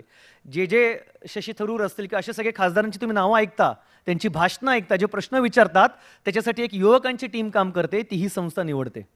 त्या संस्थेसाठी पुण्यातल्या काही प्रतिष्ठित कॉलेजच्या विद्यार्थ्यांनी मला फोन केला की दादा आम्ही तयारी करतो, तुम्ही मार्गदर्शन कराल का? म्हणलं नक्की करेल. त्यांची अट काय होती माहिती आहे? त्यांचा असा प्रश्न होता की तुम्हाला ॲनालिटिकल रिव्ह्यू लिहायचा आहे, पॉलिसी ब्रीफ लिहायची आहे. BA पॉलिटिकल सायन्स 3 वर्षाचा कोर्स केल्यानंतर पुण्यातल्या प्रतिष्ठित कॉलेजमध्ये सगळे क्लासेस लावून कोर्स केल्यानंतर आपल्या मुलांना रेफरन्सिंग करता येत नाही, सायटेशन्स देता येत नाहीत आणि एक पॉलिसी ब्रीफ लिहिता येत नाहीत. त्या कुठल्याही परीक्षेत त्या कुठल्याही मुलाला तो पेपर पूर्ण करताच आला नाही. काय विषय होता? भारतातल्या पब्लिक हेल्थ केअर सिस्टमबद्दल तुमचं मत सांगा. आणि हे मत लिहिताना तुम्ही किमान 4 ते 5 पुस्तकांचं रेफरन्स घेणं अपेक्षित होतं. त्याचं सायटेशन रेफरन्सिंग देणं गरजेचं होतं. ज्यांनी डेझर्टेशन थिसिस लिहिलं आहे त्यांना सायटेशन रेफरन्सेस कळत असेल की काय आहे. BAच्या MAच्या मुलांना ते करता येत नव्हतं. अकॅडमिक स्किल नाही, कॉलेजमध्ये शिकलं नाही, कष्ट पण केले नाही आहेत, ना त्या व्यवस्थेने शिकवण्याचे प्रयत्न केलेत.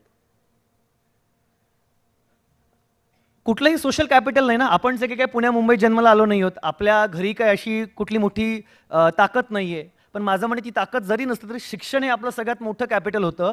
तर त्याच्या बेसिसवर तरी आपण स्वप्न बघू शकतो. ते तरी आपण प्रयत्न केले का? तर हे चॅलेंजेस नॉर्मल विद्यार्थ्यांचे होते आणि ह्याच्यावर आपण काहीतरी करू आणि त्यातून मग पुढचा प्रवास होता. Next slide. नेक्स्ट. माझंही तोपर्यंत LNUचं शिक्षण पूर्ण झालं होतं आणि मला असं लक्षात आलं की प्रवीण, अरे आता जेवढ्या वेळ तू भारतात स्वयंसेवी संस्थांबरोबर काम करण्यात घालवला, ज्या शिक्षण संस्थांमध्ये शिक्षण केलं त्यातून बरंच काही शिकता आलं. आता आपण एका चांगल्या विद्यापीठात जिथे तुला या सगळ्या गोष्टी सांगणारा कोणतरी असेल तिथे प्रयत्न करू. मग असे कुठल्या विद्यापीठात भारतात? JNU आहे, अझीम प्रेमजी युनिव्हर्सिटी आहे, Tata institute of social science आहे, क्रिया युनिव्हर्सिटी आहे. हे चांगले प्रोग्रेसिव्ह लिबरल इन्स्टिट्यूशन्स आहेत. आणि याच्या व्यतिरिक्त परदेशात असणारे Oxford, Cambridge, London school of economics. तर परदेशातल्या विद्यापीठांचं स्वप्न बघण्याचा काही संबंधच नव्हता. एका वर्षाचा खर्च एका विद्यार्थ्याचा किमान 50 लाख होतो. एका 4x4 खोलीचं भाडं 1 लाख रुपये. त्या परदेशात जाऊन आपण कसा कोर्स करणार आहोत? आपली तेवढी काय ऐपत नाही, आपण काही ते स्वप्न बघायला नको. पण मला एक डोक्यात होतं की आपण हेही धाडस करू, स्वप्न बघू ना, त्याला कुठे पैसे लागतात, ते स्वप्न बघूयात, आपणही परदेशात मास्टर्सचं शिक्षण करू. का करायचं होतं शिक्षण? का मला JNU मध्ये जायचं होतं? का APUTSला जायचं होतं? याचं कारण असं की त्या अकॅडमिक स्पेसिसमध्ये मला जे मोठं काम उभं करायचं आहे त्याचं ग्रूमिंग होतं. त्या प्रकारचे फॅकल्टीज तिथे आहेत, तिकडचे शिक्षक तेवढे कष्ट घेतात आणि त्यांचा प्रयत्न की हा व्यक्ती कसा घडेल याच्यासाठी आपल्याला काय अजून करायला हवं. रेग्युलर अकॅडमिक्स, रेग्युलर पुस्तकाच्या पुढे जाऊन माझं मत काय आहे, मी काय त्या विषयावर विचार करतो, ह्याला महत्त्व आहे. आणि तेव्हा कुठे पेपर लिहिले जातात. म्हणून पण मला त्या विद्यापीठांमध्ये जायचं होतं. जाणार कसं शक्य आहे? Next slide. त्यावेळेस मला असं लक्षात आलं, महाराष्ट्रात एक खूप चांगली व्यक्ती आहे, खूप लो प्रोफाईल आहेत, त्यांच्याबद्दल फारसं लोकांना माहीत नाही. अनूप कुमार त्यांचं नाव आहे. वर्ध्यामध्ये नालंदा अकॅडमी नावाने ते संस्था चालवतात. मागच्या 10 वर्षांपासून या माणसाने, ते आणि त्यांचे सहकारी अभियान यांनी असंख्य विद्यार्थ्यांना तयारी केली. त्यांना चांगल्या विद्यापीठांमध्ये JNU, APUTS या विद्यापीठांमध्ये जाण्यासाठी त्यांची तयारी करून घेतली. एका कोचिंग सेंटरसारखं फ्री ऑफ कॉस्ट. आणि त्यांच्या माध्यमातून असंख्य विद्यार्थी परदेशात पण गेले. मला माझ्या राज्यशास्त्राच्या विषयामध्ये, पॉलिटिकल सायन्सच्या पेपरमध्ये आमच्या professor Sanjyot Apte, prominent name, JNU अल्युमिनाय जे आता SPला शिकवतात, त्यांनी असं सांगितलं की बाबासाहेबांनी लंडन स्कूल ऑफ इकॉनॉमिक्समधून शिक्षण पूर्ण केलं आणि त्यांनी जो थिसिस सबमिट केला होता, द प्रॉब्लेम ऑफ रुपी, त्याची मांडणी हंटर कमिशन समोर केली गेली आणि नंतर त्याचं रूपांतर रिझर्व्ह बँक ऑफ इंडियामध्ये झालं. And then I got my next calling, next dream, की रे आपल्याला पण आता लंडन स्कूल ऑफ इकॉनॉमिक्सला जायचं आहे.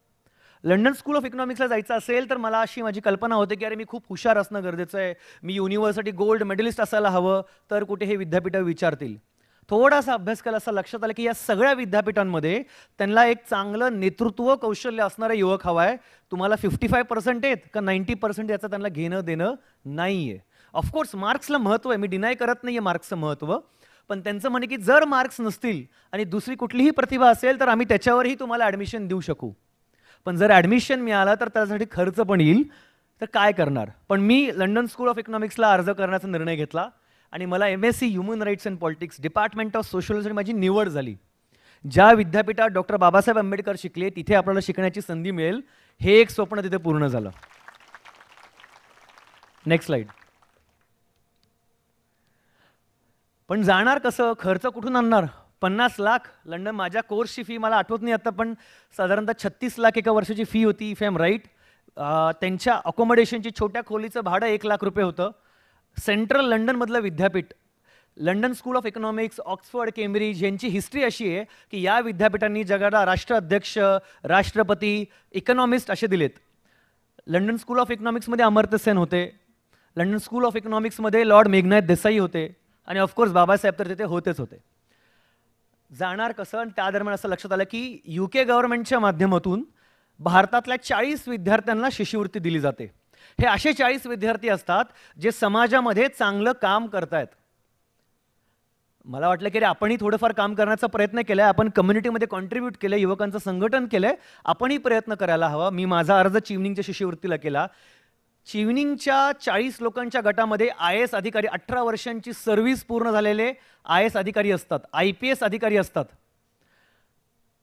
शेतकऱ्यांसाठी काम करणारा एक ॲग्रीटेक स्टार्टअपमधला व्यक्ती असतो, फॉर प्रॉफिट चालवणारं एक फॉर प्रॉफिट स्टार्टअप असतं, किंवा पूर्ण वेळ समाजासाठी काम करणारा सामाजिक कार्यकर्ता असतो, किंवा एक वकील असतो. त्या चिवनिंगच्या शिष्यवृत्तीमध्ये त्यांनी 4च प्रश्न विचारले ते मला.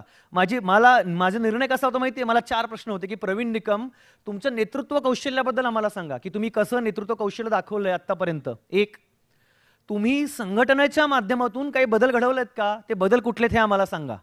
आणि ते करत असताना काय लर्निंग्स होत्या? 2, सो लीडरशिप, नेटवर्किंग. 3रा प्रश्न, का शिक्षण करायचंय? का तुम्हाला लंडनला जायचंय? का तुम्हाला हाच विषयामध्ये अभ्यास करायचा आहे? ह्याचं कारण द्या.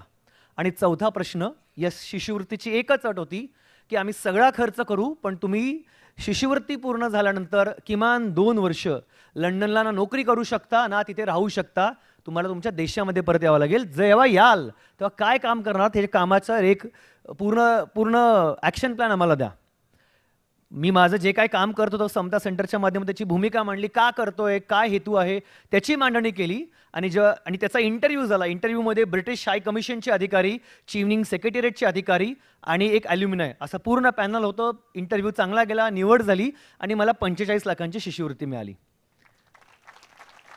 ज्यामध्ये मला प्लेननी जायचा येण्याचा खर्च 1, मी जिथे राहतो तर राहायचा खर्च, माझ्या कॉलेजची फी आणि वरतून बऱ्यापैकी अमाऊंट सेव्ह करून घरी पण पाठवू शकेल, कारण की नोकरी सोडावी लागणार होती. तेवढे पैसे ते महिन्याला द्यायचे. आणि अशा प्रकारे 1 वर्ष या जगातल्या एका प्रीमियर आयव्ही लीग इन्स्टिट्यूशनमध्ये शिक्षण घेण्याची संधी मिळाली. लंडन स्कूल ऑफ इकॉनॉमिक्समध्ये मला माझं MSc human rights and politics पूर्ण करता आलं. Next slide.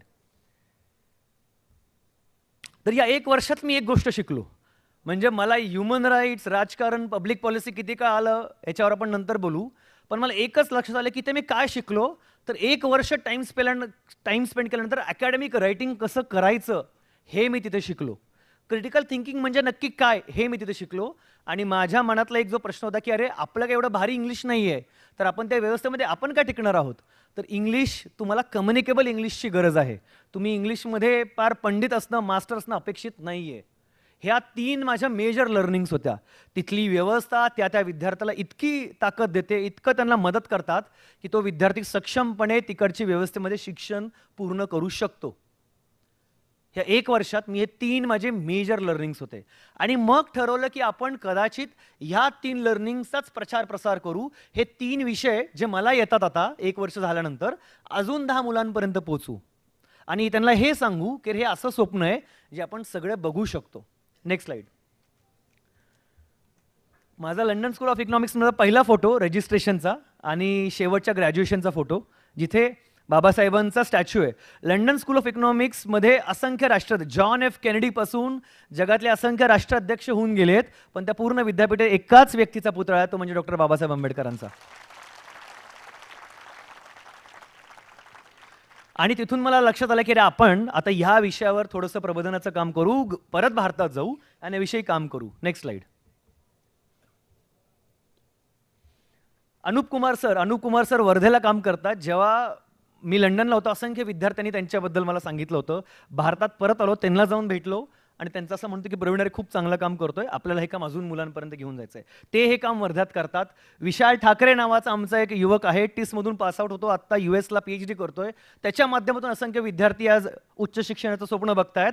तर या दोन व्यक्तींमुळे मला असं वाटलं की आपणही या क्षेत्रात थोडंसं आपलं कॉन्ट्रीब्युशन करू शकतो आणि त्यातून मग समता सेंटरच्या माध्यमातून एक स्कॉलर्स प्रोग्राम डिफाईन केला, युवकांची निवड केली आणि ठरवलं की ह्या युवकांना जर आपण ग्रूम करू शकलो, academic writing, critical thinking, basic English speaking आणि ते करत असलेल्या कामामध्ये जर त्यांना ताकद देऊ शकलो तर काहीतरी मोठं काम उभं राहील. Next slide. आणि त्यातून एक लक्षात आलं, लोकांशी बोलल्यानंतर बरीच चांगली चांगली लोक भेटली मला. ती म्हणलं अरे काय उपयोग काय, मला एवढं सगळं करून होणार काय, नोकरीच करणार आहात ना. तर मी म्हणलं पण आपल्या इथे शिक्षण हे फक्त नोकरीचंच एक माध्यम म्हणून बघितलं जात आहे. Education is more about freedom, education is more about innovation, education is more about research. याच्यावर चर्चाच होत नाही. तर नोकरी हवी असेल तर शिक्षण घ्या आणि बस तेवढंच आयुष्य आहे. त्याच्या पुढे आपण शिक्षणाबद्दल विचार करायलाच तयार नाही आहोत. आणि म्हणून कुठेतरी हे नरेटिव्ह बदलायला हवं, म्हणूनही मी माझे सहकारी छोटं मोठं काम करण्याचा प्रयत्न करतो. Next slide. ह्याच प्रवासात माझ्याबरोबर असणारा माझा एक सहकारी डॉक्टर ऋषिकेश अंधळकर, नगरमधल्या राशींमध्ये युकरांच्या पूर्ण मित्रांच्या गटामध्ये एक मुलगा काम करणारा, कसं तरी MBBSचं शिक्षण पूर्ण करतो. MBBSचं शिक्षण पूर्ण करत असताना मेळघाटात काम करतो. मेळघाटातल्या प्रश्नावर असंख्य डॉक्टर्सला घेऊन जातो, कॅम्प होल्ड करतो आणि जे डॉक्टर्स शहरात राहतात, जे मेडिकलचे स्टुडंट्स आहेत, ज्यांनी कधी गावात गेलेत का नाही हा प्रश्न आहेत, अशा मुलांना मेळघाटात घेऊन जाणारा हा मुलगा म्हणजे डॉक्टर ऋषिकेश अंधळकर. ऋषिकेशच्या MBBS झाल्यानंतर आमच्या पूर्ण मित्रांमध्ये इतकी क्लॅरिटी होती की ऋषिकेशनी MBBS झाल्यानंतर काय काम करावं.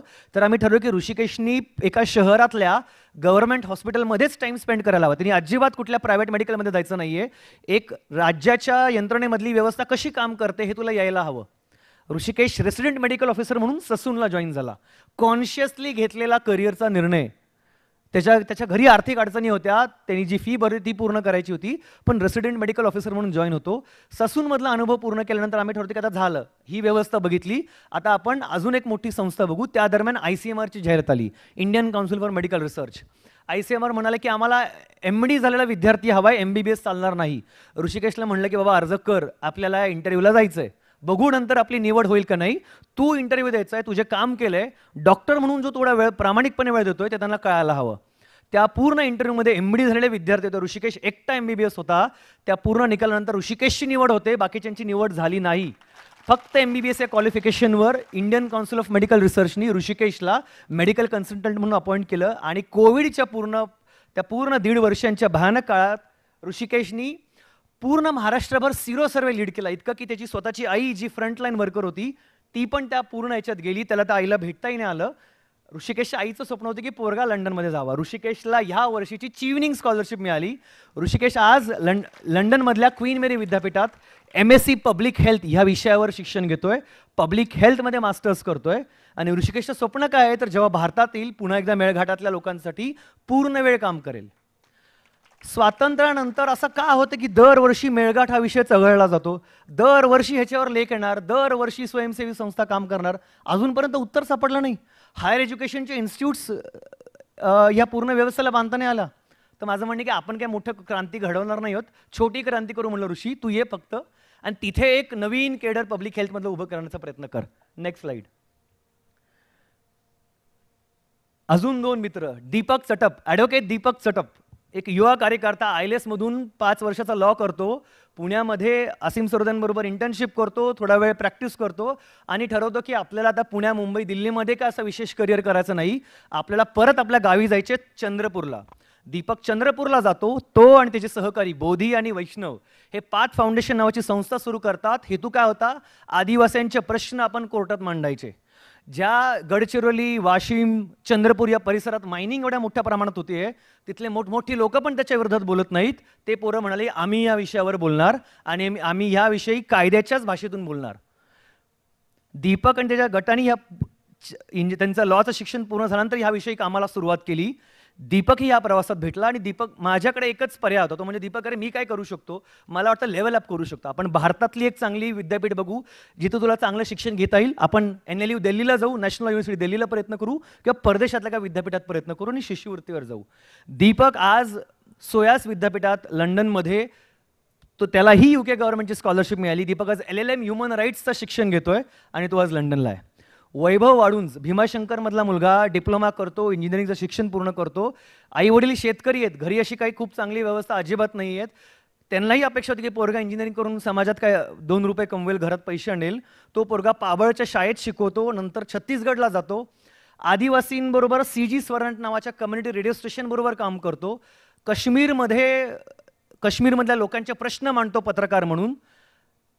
वैभवलाही यावर्षीची स्कॉलरशिप मिळाली. वैभव पब्लिक पॉलिसी शिकतोय UK मधल्या ब्रायटन या शहरामध्ये, इन्स्टिट्यूट ऑफ डेव्हलपमेंट स्टडीज या प्रॉमिनंट जगातल्या एका इन्स्टिट्यूटमध्ये. Next slide. आणि 2 माझे सहकारी, ऋषिकेश राऊत. ऋषिकेश मला जेव्हा काही वर्षांपूर्वी भेटला होता तेव्हा तो होता, तो आयडेंटिफाय ही म्हणून करायचा आणि कालांतराने त्याला असं लक्षात आलं की माझं सेक्शुअल ओरिएंटेशन वेगळं आहे आणि मी तो नाही ती आहे. तर ऋषिकेश, तिला असं लक्षात आलं की अरे मी BComचं शिक्षण केलंय, मी माझ्या पारलिंगी तृतीयपंथी समाजाचे प्रश्न मांडतीये, पण जर मला अजून काही मोठं काम करायचं असेल तर उच्च शिक्षण घेण्याची गरज आहे. तर काय करता येईल, तर आपल्याकडे मार्ग होता TISS, APU, GNU किंवा परदेशातलं विद्यापीठ. ऋषिकेशला UCL नावाच्या विद्यापीठात ॲडमिशन मिळालं आणि तिथं आम्हाला एक नवीन गोष्ट कळाली आणि ती तुमच्या सगळ्यांसाठी फायदेशीर आहे. ती ही अशी की महाराष्ट्र शासनातर्फे शासन दरवर्षी फुल्ली फंडेड मास्टर्सच्या स्कॉलरशिप्स देतं आणि पुण्यात राहून 10 वर्ष पुण्यात राहून आम्हाला कधी याच्याबद्दल माहितीच मिळाली नाही, कुणी सांगितलंच नाही. प्रत्येक प्रवर्गासाठी फुल्ली फंडेड मास्टर्सचा स्कॉलरशिप आहे, कारण की ह्या योजनेचा प्रचार प्रसार मी तर म्हणतो मुद्दामून केला जात नाही.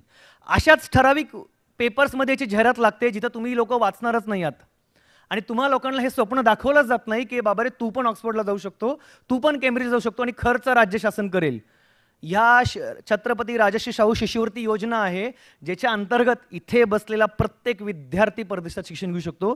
तुम्हाला माहिती आहे, मी तर म्हणतो जगातली सगळ्यात सोपी शिष्यवृत्ती राज्य शासनाची शिष्यवृत्ती आहे. काय अटी आहेत माहिती आहेत? तुमच्याकडे ग्रॅज्युएशनची डिग्री असणं अपेक्षित आहे एक. त्यांची दुसरी अपेक्षा आहे की जेव्हा तुम्ही जूनमध्ये राज्य शासनाच्या शिष्यवृत्तीला अर्ज कराल तेव्हा तुमच्याकडे विद्यापीठाचं ॲडमिशनचं पत्र असायला हवं. 2. आणि तुमच्या 10वी-12वी मधले जे काही मार्क असतील त्याची एक टॅली करून तुमचा एक ओव्हरऑल स्कोअर केला जातो. पण जेवढा माझा अनुभव आहे की बऱ्यापैकी स्कोअर असेल तरी तुम्ही त्या पूर्ण टेस्टमध्ये सर्व्हाइव्ह करता. या कुठल्याही योजनांबद्दल आम्हाला कुणालाच माहीत नव्हतं. असं ठरवलं की ऋषी आपण या OBC विभागाच्या अंतर्गत दिल्या जाणाऱ्या 50 सीटसाठी तुझा अर्ज दाखल करू. अडचण होतीच, पुरुष का बाई, तर तुझ्याकडे पर्यायच नव्हता, पुरुष म्हणूनच लिहावं लागलं. आता तो लढा देतोय की तिथे 3रा कॉलम पण यावा पारलिंगी तृतीयपंथी म्हणून. जेव्हा OBC विभागाची यादी आत्ता मध्यंतरी लागली, यादी उशिरा लागली, सप्टेंबरच्या आधी लागणं अपेक्षित होतं, उशिरा लागते, पण ऋषीचं नाव आलं आणि ऋषिकेशला स्कॉलरशिप मिळाली. पण ही व्यवस्था इतकी घाणेरडी आहे, माझं तर म्हणणं की यादी दरवर्षी कशी उशिरा लागते. तुम्हाला माहिती आहे की सप्टेंबरला विद्यार्थ्यांना परदेशात जायचं आहे, तर नॉर्मली ज्या लोकांना कळतं ती लोक म्हणतील की अरे आधी निकाल लावू, सप्टेंबर नंतर निकाल लागतो. अर्धे विद्यार्थी जात नाहीत, अर्धे विद्यार्थी जातात. ते विद्यार्थी कोण आहेत? तुम्हाला आश्चर्य बसेल, या शिष्यवृत्ती योजनेला सर इन्कम कॅपच नाहीये. म्हणजे माझे वडील या जगातले सगळ्यात श्रीमंत व्यक्ती असू शकतात आणि मी त्या शिष्यवृत्तीला अर्ज करू शकतो. अशी ही शिष्यवृत्ती योजना आहे. मी बऱ्याच मित्रांना सांगतो एकच काम करा, हे लाईव्ह रेकॉर्ड करताय, बट फक्त एक RTI ॲप्लिकेशन करा आणि विचारा की कुठल्या मुलांना या शिष्यवृत्ती योजनेअंतर्गत स्कॉलरशिप मिळाली आहे आणि नावं बघा कुणाची नावं आहेत. तुम्हालाच कळेल की कुणाचे नातेवाईक, कुणाचे मुलं मुली गेलेत. कुणाच्या विरोधात काहीच नाहीये, सगळ्यांच्या मुलांनी शिकावं. शिष्यवृत्ती का दिली जाते? अरे ज्या मुलांमध्ये क्षमता आहे पण त्यांच्याकडे आर्थिकदृष्ट्या ते सक्षम नाहीयेत म्हणून शासन शाहू महाराजांच्या नावाने शिष्यवृत्ती देत आहे. तिथे इन्कम कॅप नाहीये. असे काही भरपूर चॅलेंजेस या पूर्ण योजनेमध्ये आहेत. सांगायचा मुद्दा एवढाच आहे की परदेशात शिक्षण घेणं इथे बसलेल्या प्रत्येक मुलाला, मुलीला, तृतीयपंथी साथीला शक्य आहे. शासनाची योजना आहे, त्या योजनेबद्दल मी शिवमच्या कार्यकर्त्यांना ते JRE पाठवेल, ते तुमच्यामध्ये सर्क्युलेट करतील. पण जर कधी विचार करत असाल तर हे लक्षात ठेवा की व्यवस्थेमध्ये पर्याय आहे आणि तो तुम्हाला मागूनच मिळणार आहे, ते तुम्हाला कुणी घरी द्यायला येणार नाही आहेत. ह्या प्रवासात भेटलेला अजून एक साथी किरण माने. किरण पण आमचा सहकारी, सामाजिक उपक्रमांमध्ये भेटलेला कार्यकर्ता, जेऊरमधून येणारा, आणि त्याचा आयुष्यातला कॉलिंग होती की मला पाण्याच्या प्रश्नावर काम करायचं. टाटा इन्स्टिट्यूटमधून पाण्याच्या विषयावर मास्टर्स करतो, नंतर राजस्थानला काम करतो. आता पुढे काय, तर किरणला म्हणलं, किरण अरे एक चांगला टप्पा पूर्ण केलाय, तू समाजात काम करतोय, त्याविषयी शिक्षण घेतलंय, पण बाबा रे आम्हाला आमच्या हक्काचा वॉटर पॉलिसी एक्सपर्टच नाहीये. आमची डिपेंडन्सी थर्ड पार्टी कन्सल्टंट ऑर्गनायझेशन्सवर आहेत, जे राज्य शासनाला किंवा त्या ग्रामीण भागातल्या संस्थांना गाईड करतात. शिवमच्या माध्यमातून बऱ्याचसं पाण्याच्या विषयावर काम होतंय, कार्यकर्ते बऱ्याच ठिकाणी काम करतायत. तर माझं म्हणणं की का नाही आम्हाला आमचा वॉटर पॉलिसी एक्सपर्ट मिळेल, किरण हे तू करू शकतोस. किरण म्हणला, दादा मलाही शिकायचं आहे. माझं सजेशन होतं, किरण रे ऑक्सफर्डला जा, ऑक्सफर्ड विद्यापीठात पाण्याच्या विषयावर एक कोर्स आहे, आपण स्कॉलरशिपसाठी प्रयत्न करूयात, तयारी करूयात.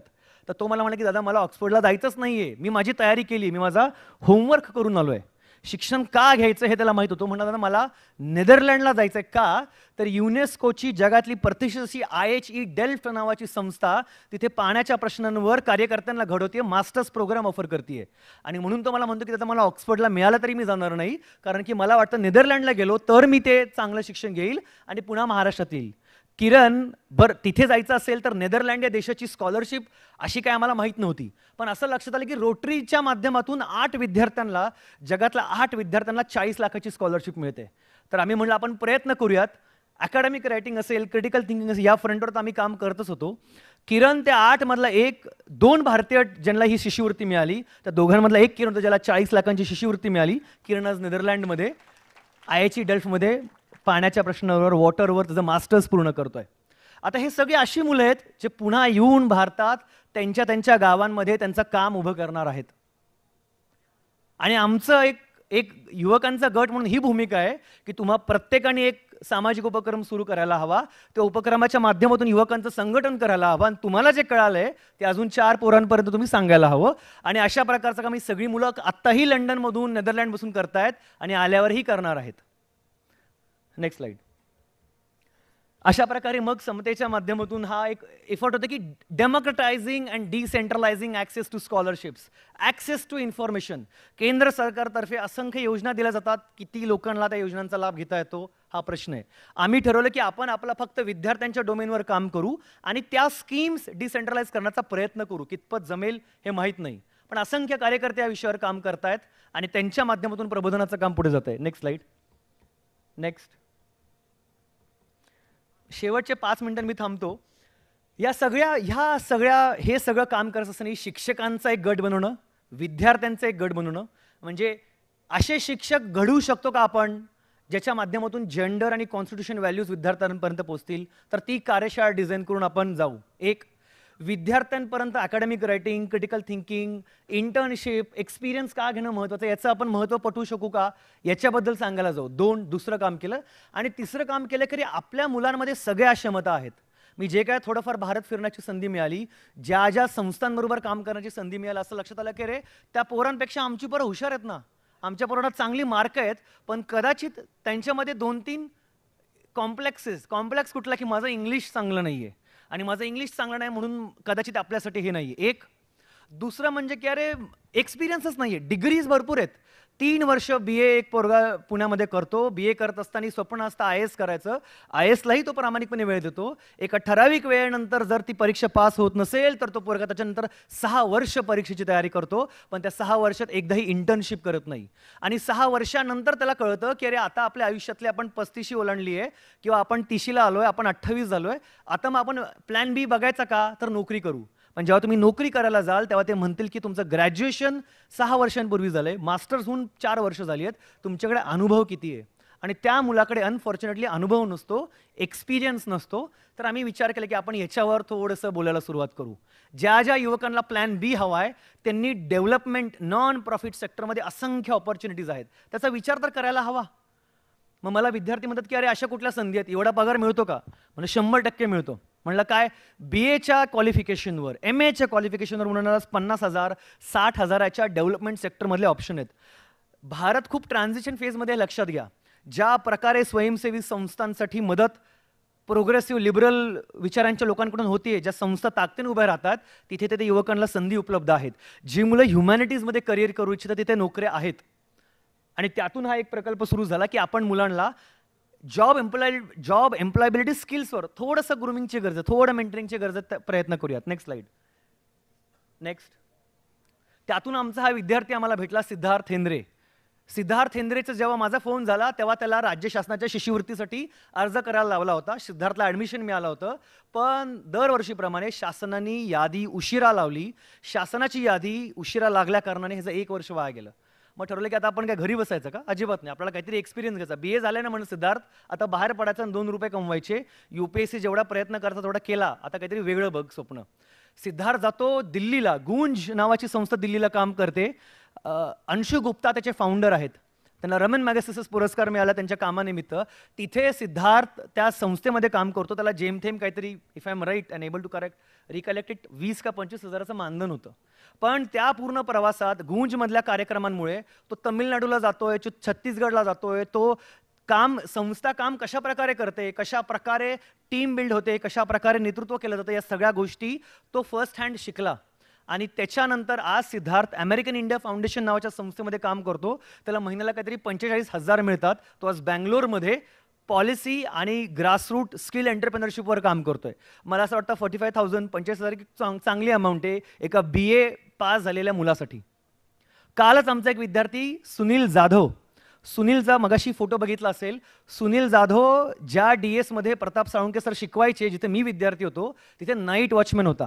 मला सकाळी जेव्हा मी 7ला लेक्चरला गेलो, तो एक पोरगा येतो, म्हणतो की तुम्ही प्रवीण निकम का? तो पोरगा नाईट वॉचमॅन म्हणून काम करायचा. समाज कल्याणच्या स्कॉलरशिपवर सुनीलनी BA आणि MA इकॉनॉमिक्स केलं फर्ग्युसन कॉलेजमध्ये. ते करत असताना नाईट वॉचमॅन आहे. त्याच कॅम्पसमधल्या एका इन्स्टिट्यूशनमध्ये सुनीलला लंडन स्कूल ऑफ इकॉनॉमिक्सचं ॲडमिशन मिळालं, पण शासनाची स्कॉलरशिप त्या दरम्यान मिळू शकली नाही. मग काय थांबायचं का? सुनील म्हणला, अरे सुनील, MA इकॉनॉमिक्स झालंय ना भाई, मग आता काहीतरी मोठा विचार करायला हवा. भारतात पुण्यामध्ये एवढ्या इकॉनॉमिक्सचे इन्स्टिट्यूशन्स आहेत, तू काही प्रयत्न केला का बाबा रे? त्यांना कधी ईमेल लिहिलायस का, विचारलाय का? तो म्हणला कधीच केला नाही. आणि इतकं मला वाईट वाटतं सर, पुण्यामध्ये पुढच्या काही दिवसांमध्ये प्रॉमिनंट असा इकॉनॉमिक डायलॉग पुण्यामध्ये होतोय. पुण्यातल्या कुठल्याही अकॅडमिक इन्स्टिट्यूशननी साधा ईमेल त्यांना लिहिला नाहीये, किंवा त्या कार्यक्रमांच्या जे कोण लोक आहेत त्यांनी पण विद्यापीठांना विचारलं नाहीये की आम्हाला इकॉनॉमिक्सची मुलं द्या, आम्ही जगभरातले इकॉनॉमिस्ट आमच्या पुण्यात आणतोय. संपर्कच नाही एका शहरात. आणि ही कुठली विद्यापीठ आहेत? 100 वर्ष जुनी असणारी विद्यापीठांमध्ये मुलांना ऑपॉर्च्युनिटीज नाही आहेत. सुनीलने म्हणा, सुनील थोडं काहीतरी वेगळं करावं लागेल बाई. BA इकॉनॉमिक्स झालंय ना, आता काम ग्रासरूटवर जा, लोकांचे प्रश्न समजून घे. इकॉनॉमिक्स म्हणून स्वप्न बघतो ना, पॉलिसीमध्ये करिअर करायचं आहे ना. सुनील काल गेला. सुनील आता बिहारमध्ये गेलाय. जन सुराज, प्रशांत किशोर यांनी सुरू केलेलं अभियान आहे. तिथे ते यंग प्रोफेशनल्सला उचलतायत आणि म्हणतात की आमच्याबरोबर काम करायला या. त्या पूर्ण उपक्रमाचा कदाचित एक राजकीय हेतू असूही शकेल, पण तिथे सुनीलला सर 50,000 मानधन महिन्याला मिळतंय. एका चांगल्या संस्थेमध्ये तो शिकतोय, 2 पैसे पण मिळत आहेत. आणि पुढे जो स्वतःला एक पॉलिसी एक्सपर्ट म्हणून तो बिहारसारख्या प्रदेशात तो ग्रासरूटवर काम करतोय. हे सुनीलचं एक्सपर्टीज आहे. आणि कदाचित अशाच प्रकारे काहीतरी वेगळं स्वप्न बघावं लागेल, तर तुम्हाला कोणतरी पुढे जाऊन जॉब मार्केटमध्ये आपली एम्प्लॉयबिलिटी वाढेल. Next slide. तर अशा प्रकारचा हा समता सेंटरचा प्रवास. आणि माझ्या पूर्ण 10 वर्षाच्या प्रवासामध्ये मला असं लक्षात आलं की नुसतं शिक्षण घेऊन चालणार नाही. BAची डिग्री असेल, LLBची डिग्री असेल, कुणीही विचारणार नाहीये. तुमच्याकडे एक्स्ट्रा स्किल सेट असावे लागतील. जर एक्स्ट्रा स्किल सेट असतील तर तुम्हाला त्या तुमच्याकडे रिक्वायर्ड क्वालिफिकेशन जरी नसेल तर ती संस्था तुम्हाला उचलेल, तुम्हाला चांगलं मानधन देईल. आणि म्हणून जर पुढे जायचं असेल तर माझ्या 10 वर्षात काय शिकलो? कॉलेजमध्ये संघटन शिकलो, जे शिवमच्या माध्यमातून इथे असंख्य कार्यकर्ते शिकतायत. Community building. तुम्ही जर STEM सायन्समध्ये शिकताय तर आपण त्या सायन्समधल्या किती प्रोफेसर्स जाऊन विचारले की अहो सर मॅडम मला सांगा की मला पुढे BSc नंतर करिअर करायचं आहे, मी काय करायला हवं, मी कुठल्या विद्यापीठात जायला हवं, कुठल्या संस्थेला ईमेल लिहायला हवा, काय करू? पुण्यात प्रॉमिनंट संस्था आहेत आणि आपली मुलं तिथे इंटर्नशिप्स करत नाहीत, आपल्या इथे नोकऱ्या करत नाहीत. कम्युनिटी बिल्डिंग महत्त्वाचं आहे. दुसरं म्हणजे लीडरशिप. तुम्ही कुठल्याही करिअरच्या क्षेत्रात काहीही करिअर करा, लीडरशिप हा कंपोनंट खूप कॉमन आहे आणि आपण प्रत्येकजण संघर्ष करतो. आर्थिक परिस्थिती असेल, आपली सामाजिक परिस्थिती असेल, या सगळ्यातून संघर्ष करून काहीतरी उभं करण्याचं स्वप्न बघतो आणि त्यातून नेतृत्व आपल्याला आपला लिव्ड एक्सपिरियन्सच शिकवतो. मला वाटत नाही इथे असणाऱ्या कुणालाही नेतृत्व वेगळं काहीतरी क्लास लावून शिकावा लागतोय. तुम्ही शिकतच आहात आणि ह्या शिवमच्या अशा प्लॅटफॉर्मच्या माध्यमातून तुम्हाला तो एक पर्टिक्युलर ट्रेट पण डेव्हलप होत आहे. आणि तिसरं म्हणजे एज्युकेशन. Education is required. म्हणजे एज्युकेशनला अल्टरनेटिव्ह नाही आहे. ऑनलाईन कोर्सेस आहेत, ते कोर्सेस करा. माझा मित्र आत्ता मंटो नावाच्या चित्रपटासाठी त्यांनी नंदिता दास नावाची ॲक्ट्रेस आहे, तिचा परजानिया नावाचा चित्रपट आला, नॅशनल अवॉर्ड विनिंग आहे, intellectual vocal activist and actor. तिच्याबरोबर त्यांनी असिस्ट केलं. त्या रोहितचं ग्रॅज्युएशनचं शिक्षण नाही आहे त्या पोराचं. तो मुंबईत जातो, एका मोठ्या डिरेक्टरच्या त्या सिनेमाच्या शाळेमध्ये काम करतो आणि तिथे ॲक्टिंग, तिथे डिरेक्शन शिकतो आणि तो मंटोला असिस्ट करत होता. तो पोरगा आज चांगला कंटेंट बनवतो. त्याच्याकडे कुठलंही फॉर्मल एज्युकेशन नव्हतं, पण त्याच्याकडे स्किल्स होत्या. सो जरी काही कारणांमुळे आपल्याला ती शिक्षणाची संधी नाही मिळाली असेल आणि आता असं वाटतं की आता वेळ गेला, तर माझं म्हणणे अजिबात वेळ गेला नाही आहे. संधी आपल्याकडे उपलब्ध आहे. असंख्य कोर्सेस आहेत, असंख्य संस्था आहेत ज्या याविषयी काम करायला तयार आहेत. कदाचित शिवमच्या माध्यमातून जर तो संपर्क करता आला तर तो आपण करायला हवा. सो लीडरशिप, कम्युनिटी बिल्डिंग आणि एज्युकेशन या 3 व्हॅल्यूजला, या 3 स्किल्सला कुठलाही अल्टरनेटिव्ह नाही आहे. पण मला विश्वास आहे की तुम्ही सगळे शिवमच्या कार्यशाळेनिमित्त आणि इथे आलेल्या सगळ्या पाहुण्यांच्या माध्यमातून जे काही स्किल सेट शिकून जाणार आहात त्याच्यावर काम कराल. आणि सर, मला असं ऑफर करायला आवडेल, जर शिवमनी एक ठराविक युवकांचा गट, ज्या युवकांना सेल्फ मोटिवेशन आहे, ज्यांना या सगळ्या कष्ट करण्याची तयारी आहे, माझं म्हणणं मी व्हॉलेंटरी माझा वेळ द्यायला तयार आहे. त्या सगळ्या विद्यार्थ्यांबरोबर जर मी काही करू शकलो तर I will be more than happy to do that. ह्या कार्यक्रमात मला इथे बोलवलं आणि शिवमसारख्या प्लॅटफॉर्मवर मला आमंत्रित केलं, ती खूप मोठी गोष्ट आहे माझ्या आयुष्यातली. त्यामुळे मी सर तुमचा खूप खूप आभारी आहे आणि तुम्ही सगळ्यांनी शांतपणे ऐकून घेतलं यासाठी आभारी आहे.